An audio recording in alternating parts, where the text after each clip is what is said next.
Hey guys, welcome back.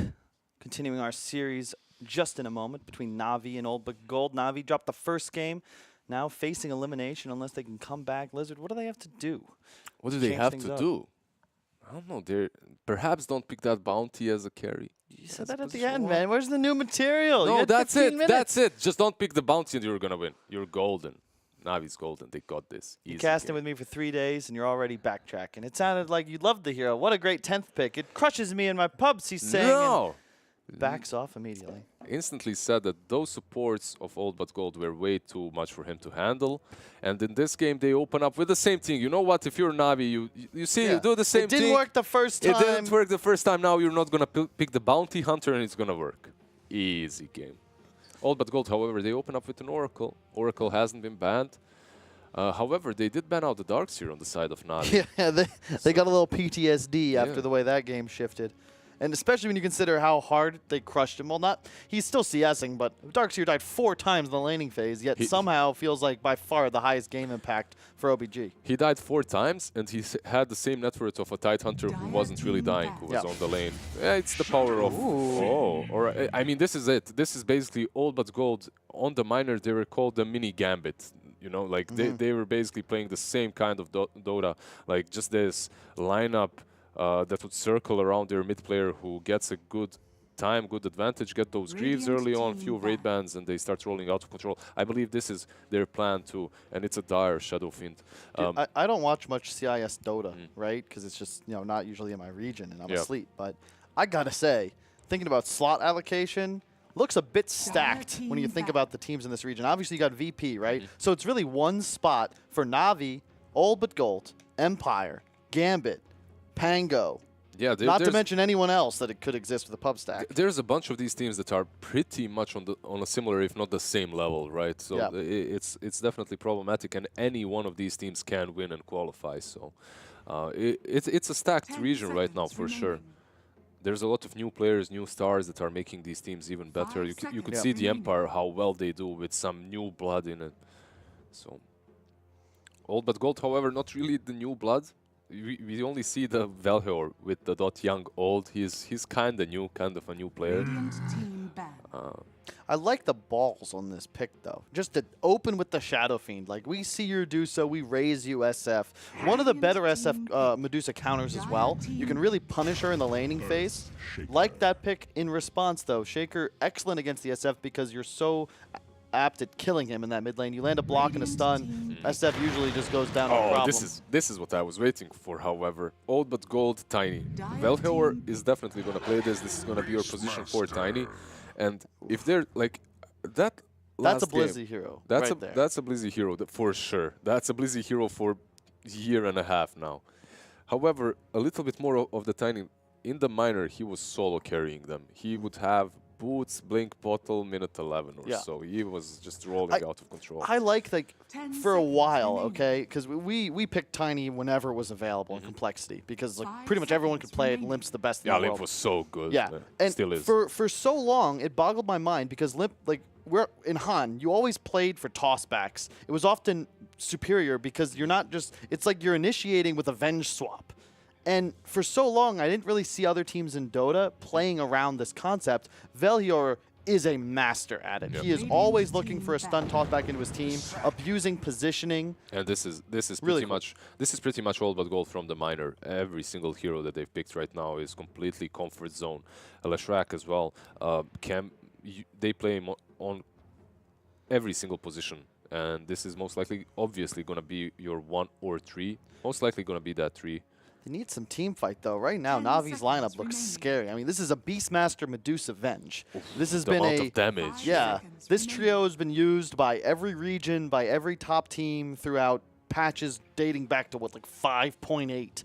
I mean, this is standard Dota. You hit a critical mass where you're just doing so much damage. If you don't have the team fight to stand against them, OBJ, like, sure, you could go in, cast some spells, but you're just going to get wiped out. Beastmaster specifically against Oracle is a cool relationship because while you can purge the Roar, Beastmaster is excellent at finding that Oracle with the bird, and then there's so much physical damage, you can just run your boar at him, and he's dead with the Necros. The vision is very significant versus the Oracle, as you said. That Hawk, as an Oracle, whenever you're playing around the hero that you have to save, You're trying to hide yourself in the trees so that you don't get jumped, stunned, initiated on, and just die at the start of the fight. And the Beastmaster makes that a lot easier for Navi. Also, you have the Wave of Terror to find him, scout him. I think it's, yeah, as you said, the team fight and the late game of Navi looks very, very strong. At the same time, however, I think it's on all but gold to dominate early on in this game, as the Spectre has been banned out. There aren't too many heroes that are good versus Duza super late left in the pool. And they don't have that scary combination that they had in the last game. The Darkseer, Spirit hero, that's out of the option. This is more like that. There was so much tankiness and team fight contained in that last draft. This one is far more about like the single target, find one kill, reset, find another. This is single target and also objective taking. Yeah. Just go for these towers with Greaves on SF, with Leshrac, with Edict. Okay. I like that decision because you needed to abuse mobility. We're talking about find one, reset. Centaur's that to a T. You have so many stuns. At the same time, Crimson Guard Purchaser as well against the Deuce, always necessary, along with the Beastmaster. You need that item against these heroes. Don't get me wrong, I love Cent versus Duza as it allows you to jump on top of her, right? Get on top of her. But at the same time, this is going to be what your carry Lash and your offlane Cent, I suppose, or carry Cent and offlane Lash. And eventually, if you do not completely dominate this game early on, like you can't even contest them later on, can you? It's going to be very difficult versus Duza. I guess Lash, but it is an awkward draft as you have these two heroes, Lash and Centaur, both cores now. Perhaps SF can itemize differently, but do you really want to item? And this Lifestealer is so good as it's good versus the Centaur. It's also good versus the Lash as you have a built-in BKB. Yep. You defeat the Centaur on the lane and you're stronger versus Lash later on. Yeah, OBG actually banned out the Juggernaut with their last ban. Yeah. They are aware of this weakness, and then the next is picked up. The next one gets picked. However, it is Nyx and Duza that we talked about earlier, right? But because you have so much damage amp, thanks to the Venge Beastmaster, plus you just have a free lane against anything you could be put against, notably that Centaur. And I don't think Crystallize goes the Radiance build. That's what I'm thinking too, drums, right? Armlet, Sanjing, something like that, with all the damage amp, along with the amount of team fight his draft possesses, I feel like it's going to be a different Lifestealer from what we would usually expect, like the Midas, AFK, hey, I'm ready to play around 20 minutes. It wouldn't be the first time for him to go a different build either. Like I've seen him so many times going for the Dezo Medallion or something like that, Dezo Armlet, whatever. He doesn't have to go for the Radiance, and I wouldn't like to see it this game too. I still think that's an incredible build. Like FaZe, Armlet, Deso, Echo Saber, the old school Matumba Man build with like a crit perhaps at the end of it. Yeah, like, just round it up with a crit, kill that Centaur in 3 hits. Yeah. It just feels good because like you have huge damage spikes with like cheaper item costs, so you're spiking like every 5 to 10 minutes instead of like, okay, I have Radiance, I can farm faster, and I'll fight like with my Manta or something. And you also scale with survivability, which is so key when you look at the lineup that they possess, where Medusa isn't really a target, Lifestealer with an Armlet isn't really going to be a target. Who are you supposed to go for on the side of All But Gold? On the side of All But Gold, all you have remaining for yourself is to try and dominate completely in the laning stage and roll out of control with DSF. The good thing that they've got is a lineup that they're comfortable with, and Velhor, once you start pressuring these towers, you're going to have Lash with Edict, you're going to have SF with, let's say, 2 Raids, Greaves, whatever. Once you start pressuring those towers, you're going to have that tiny blinking behind, perhaps tossing people in the toss that you talked about. So they do have ways of winning the early game and the laning stage, right? But later on, it becomes a little bit more difficult. It becomes significantly difficult for them, I believe. Yeah, it could probably go either way, but I'd certainly say Navi have a better chance in this one. I just think that they beat themselves in a way.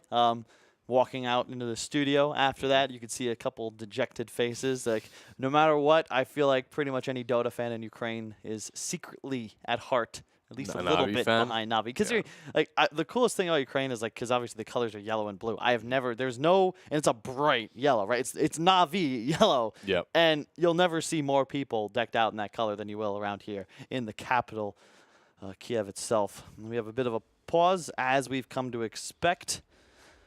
Makes sense. Maybe a little bit nervous. Lose this series and you are out of the running for the qualification to ESL Birmingham. Do bear in mind that this is the GG.BET Birmingham Invitational. 1 spot will go to that LAN. If you get second place, however, you get $5,000 So it's not that bad. However, if you lose here, you aren't second even. So, in fact, you're the worst. You're in last. Worst. And tell me, Lizard, you have a lot of experience placing last. How does it feel? It doesn't feel that great, I have to admit. Like, you know what?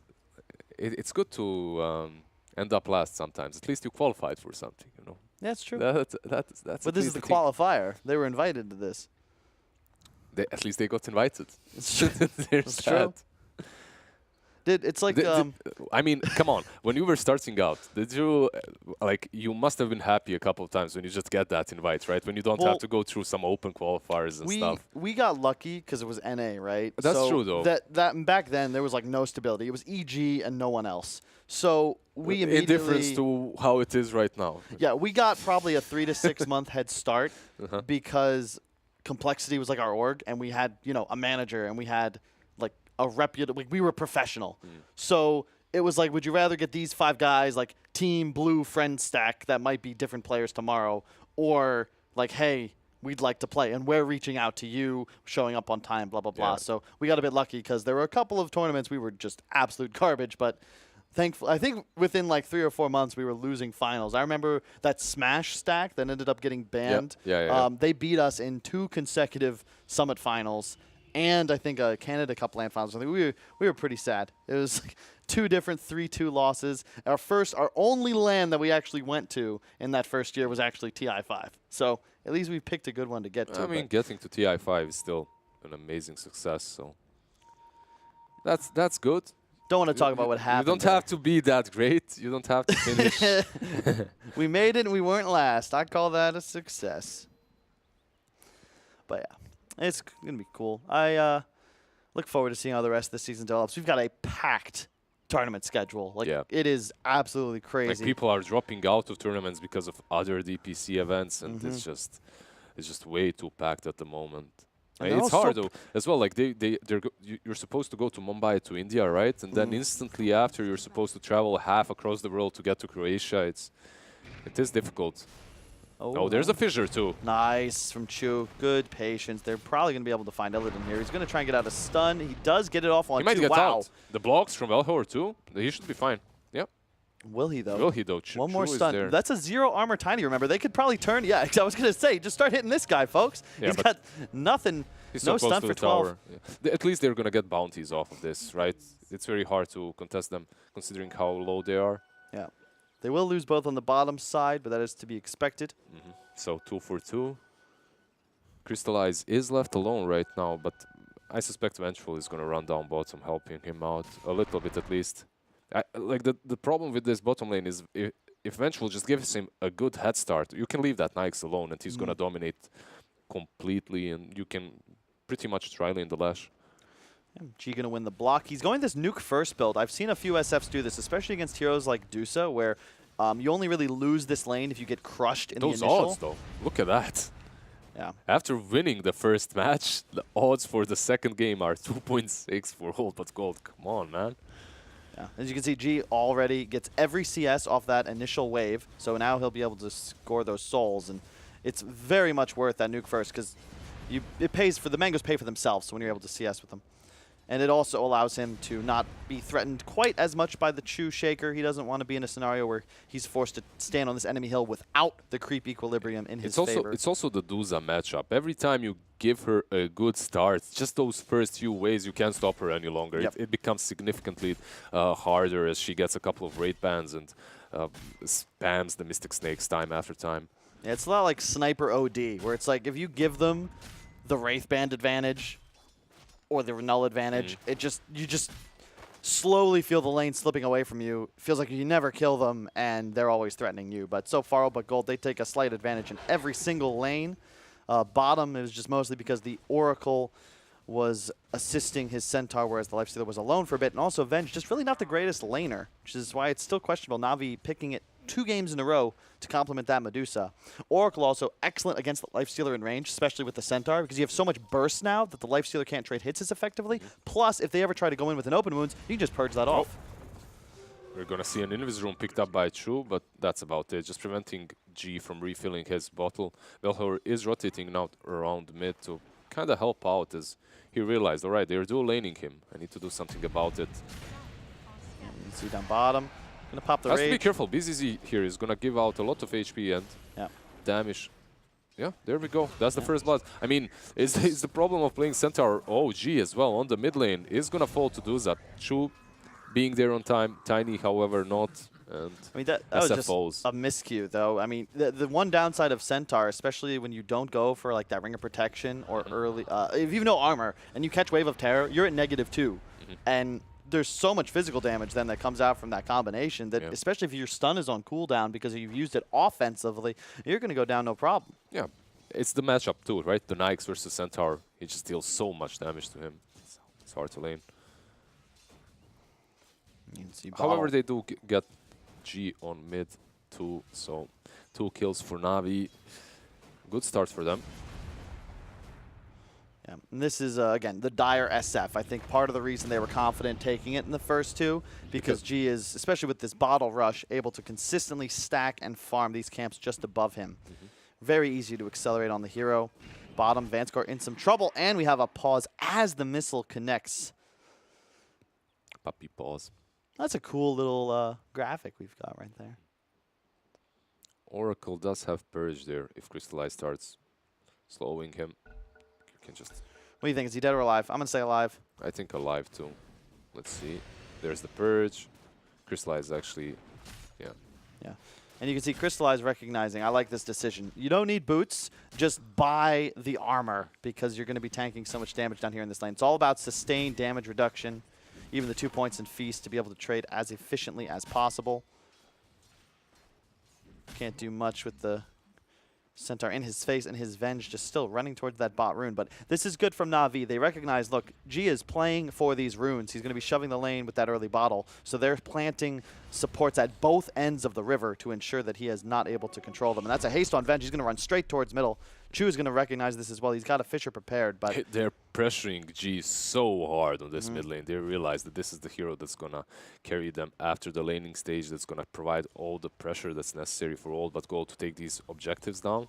They're not really pressuring Leshrac, however, whatsoever. And even though they're pressuring the SF, he's still 21 CS. He's doing fine. Wow. That's a dead Nyx. And that is, again, the punishment because Venge wants to go be fancy, check runes, look to gank mid. Lifestealer alone in a lane against Centaur Oracle. There's just so much burst damage. Especially level 3 Oracle, right? Level 3 Oracle like has the most burst damage in the game, I believe, as a support. I'm going to go for Valier here. Will he be able to land the block is the question. Chu holding the Fisher. Oh, good idea. That was a near impossible angle because he had to be ready to block right side as well if Chu had moved to go towards the shrine, but just not quite there. Illidan now popping the Edict, trying to chase after Blizzy. Runes have spawned as well. He's going to try and pursue him towards it, but Blizzy, man, you're actually... Is he just going to die to the Edict? Holy crap, is that a lot of damage. This hero as well is one of Illidan's most played heroes. He plays a lot of Leshrac. I remember when Lash first came into the meta as a broken hero, as the Disco Pony, he played the living hell out of that guy. So definitely knows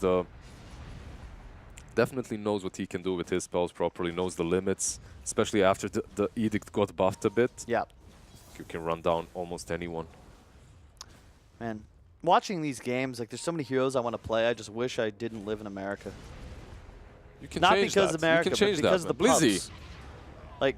The skill level in European MMR is actually so much higher just because the player pool is so much larger that definitely. You can there are times where I'll pick heroes that people don't think should be forced, so people just throw the game. It's like, oh, why would you pick Bounty here? I mean, to be honest, it happens here very often too, but the thing is skill level overall in pubs is a bit better. The difference is if someone throws your game and you queue again, you don't automatically get him again because there's only 15 players at that MMR. Yep.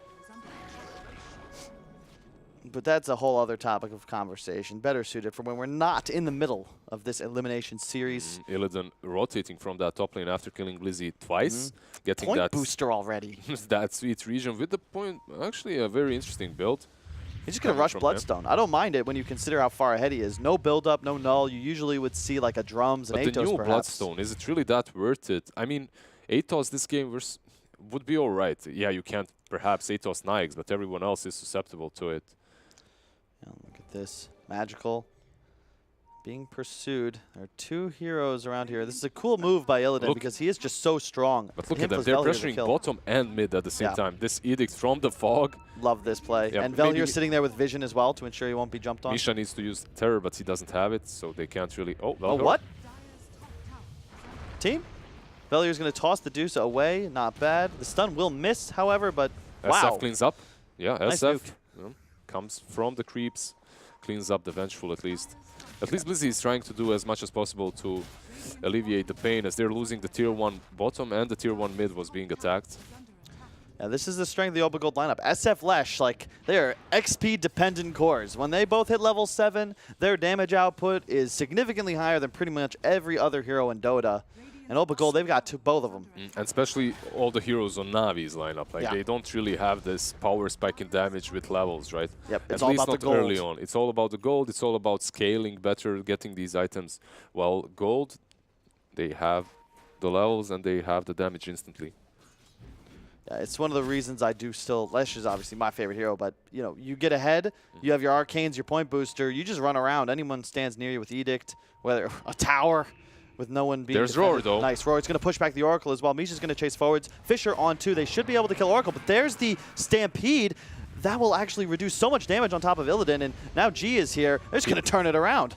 Misha's dead for sure. Blizzy now in a lot of trouble. They've already used their spells. The Purge is there. Yep, he's going to probably die here. G does have nukes. Magical's going to throw out a big snake onto 3. Chu's going to have a Fisher soon in a second. The stun comes out. That will be a kill onto Blizzy, but now crystallizes in. Illidan is in some trouble. Another Fisher from Chu. That will be the kill. Vincere doing what he can to stay alive, but it looks like he will fall as well, indeed. Nice Fate Edict there from Vincere trying to save the Leshrac, however. Didn't manage to do it this time around as they were a little bit too quick when it comes to killing him. But at the same time, Old But Gold, they forced all 5 of the side of Navi to rotate towards this mid-tier 1 fight. And I believe that's actually very beneficial for them, even after losing that Lash. Yep. That was just, I think, a bit over-aggressive by Old Blood Gold. They don't know. They were playing under a Radiant Ward. They were in a position that's like so dangerous to play. If you look at that ward above Radiant Shrine, as soon as you start moving to the left of it, down the hill, you're able to be pincered from unknown areas. Yeah, because they can come from the high ground on the Shrine. They could be hiding in the trees where Illidan's standing right now. And all of a sudden, it's just 2 heroes. You'll find yourself surrounded. And that's exactly what happened there. Yeah, this thing right here, the way Illidan takes down towers, it's basically possible for every single tower in the map, I believe. There's at least 1 point from which you can take down the tower, and that's just such an awkward mechanic to use, but works. I don't necessarily have a problem with it. You know where he is. Yeah. It's just when you're Navi and you don't have the tools. These boars are hurting him so goddamn hard. He's saving a stun toss. Gonna toss Chu away. He will get blocked here, it looks like, as soon as Chu can get that Fisher off. And indeed, it lands. Well played. Arcane's up already for Chu as well. At the same time, though, that leaves G the opportunity to snatch that 1 bounty rune at least. Yep. So they get 1 on top and 2 on bottom, I believe. So 3 bounty runes going their way. Yeah, probably look to see Obico. Their spike is going to be the Bloodstone Lesh, the mech on SF. And they're very much a get-ahead, stay-ahead lineup, but it does appear as if the Lifestealer of Crystallize will be going for that Midas Radiance build once again. I'm not so certain about that. No, he's going Midas Armlet. Okay. Midas Armlet. That's all right. I dig it. Midas Radiance just does not feel good this game. Versus these heroes, and specifically because you're playing with the Doza, it's unnecessary. Plus you have Venge Beastmaster. You could be dealing out so much damage. Do you see this tower? I don't. That 1 Edict? What tower? Where is it? Yeah. Power of Flash. Yeah, and it's the benefit as well when you play with other cores that complement. You've got the save, sustain core in the Oracle. You've got a bit of catch in the Tiny, but Stampede, SF Blizzy. Oh, perfect fissure there by the Earthshaker. So Blizzy should be able to survive as there's no... Whoa. Oh, the toss! It's just a dead Blizzy. He's got no roar. He's just going to get ran down. That damage. Oh. Dude, Tiny Lesh, man. I like it. Tiny Lesh, Tiny Centaur as well isn't that bad too. So they have multiple targets that they can toss in to create a lot of space. G is in some trouble. He's going to juke. Where is he going, though? He's like, He's going to try to port, but there is be a Fisher. Oh.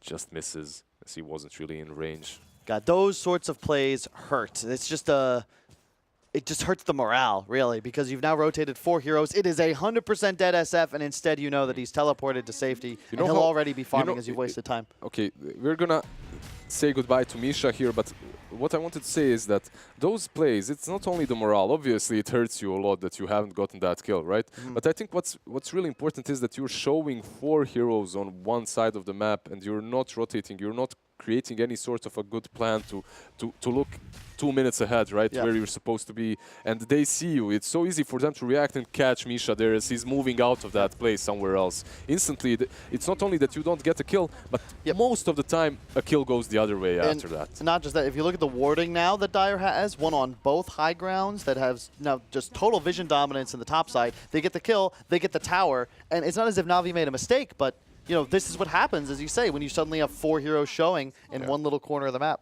It gives the enemy the opportunity to do whatever they want on the map, and this time around they warded, they waited for another kill on Venge, they also took down the tier 1.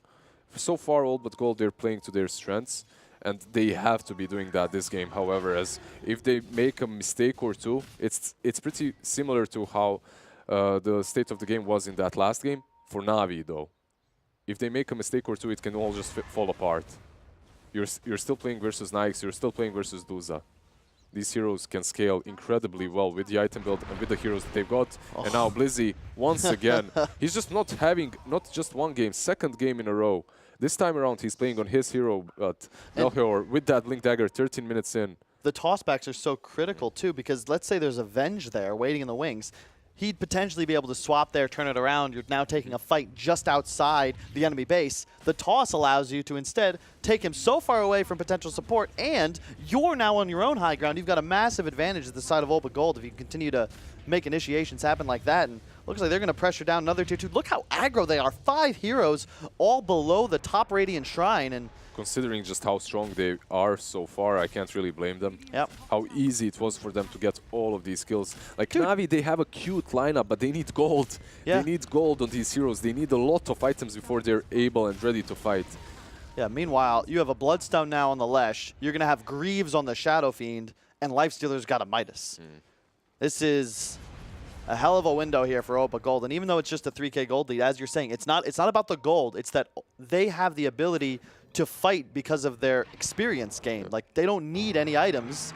They can just keep battling. G's going to probably find this DD rune top. Could potentially set up for a Roche in a few moments. And keep in mind as well, if Na'Vi actually look to take a fight, there's always Vanscore's Oracle. And whenever your team is ahead already, it becomes so easy to play this hero. You just bait the SF, bait the center. Any of these cores are perfectly fine tanking damage. He's not going to die, right? He's not going to die instantly. The only thing they have to be careful is if Vengeful perhaps swaps him deeper. And then it makes it a little bit harder for that Oracle to approach him.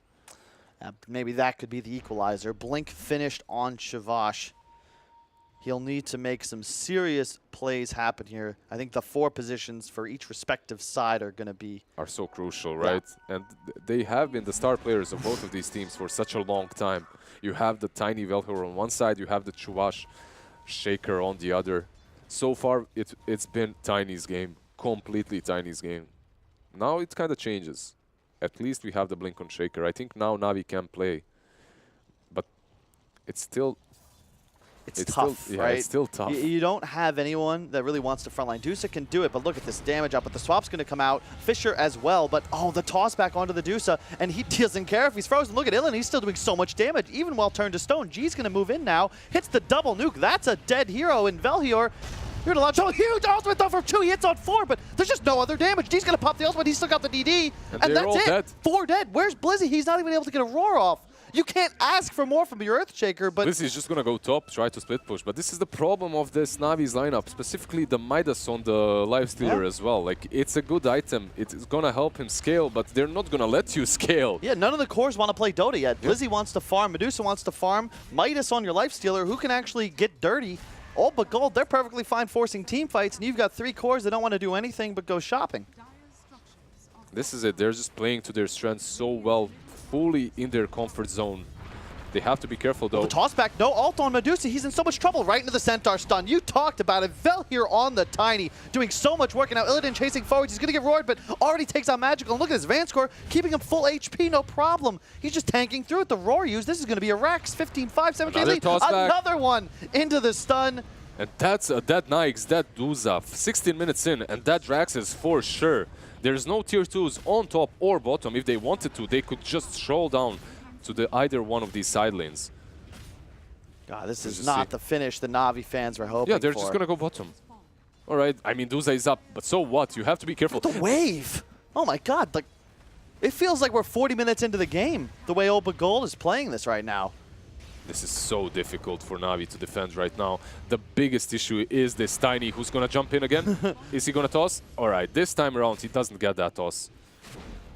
He might fall. Stampede coming forwards. The stun is going to land on good 2. Stun.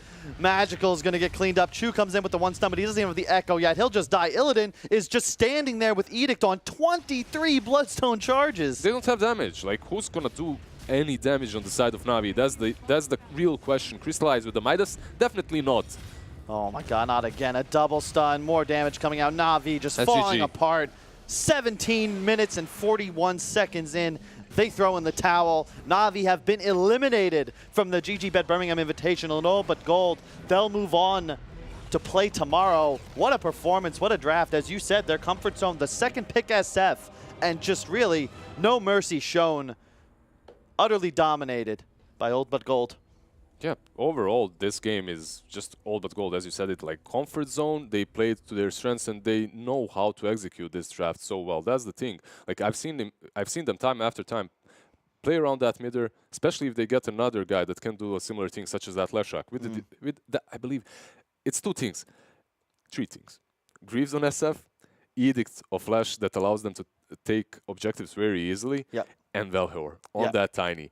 The problem with pushes is you can slow them down. Perhaps you throw Fissure, Mystic Snake, whatever, you know, you kind of out-push them, you spam spells, and they have to go back. But when you have a Tiny just making stuff happen, he jumps in, stuns you, tosses you back into them, you can't defend like that anymore. You're afraid to approach to creep, to kill creeps. You're afraid to approach to actually touch them, to slowly push them away, right? You can't do that. And then you have Vanscore just healing you up. So much utility, so much save, so much objective taking, and then you have a Midas Nyx with the Duza.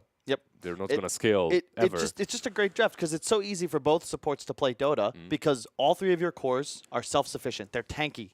They have the ability to clear waves quickly. They've got stuns. They've got damage. And they can just be beastly in the front line for you.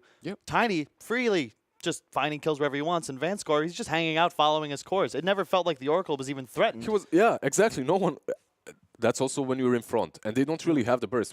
How do you kill the Oracle? You roar him, perhaps, but that's it. No other way. It requires mistakes. All OBG has to do is pretty much exactly what they did do. Play fast and aggressive. Illidan's certainly looking like a different player when he's empowered, he's winning his lane, and he's on a hero that can actually get involved on the map and play aggressively as he's wont to do. But we're going to take, I believe, an extended break. We have our next match coming up for you in about 1 hour and 15 minutes. It's going to be our other elimination match for Group B. Here for Group A, tomorrow we'll have Old versus Gold against Pango. Winner advancing into the playoff stage. Loser will be eliminated, but kudos to Old But Gold. They're going to take it 2-0 against Na'Vi. We're going to have a break, but we'll be back in about an hour. See you then.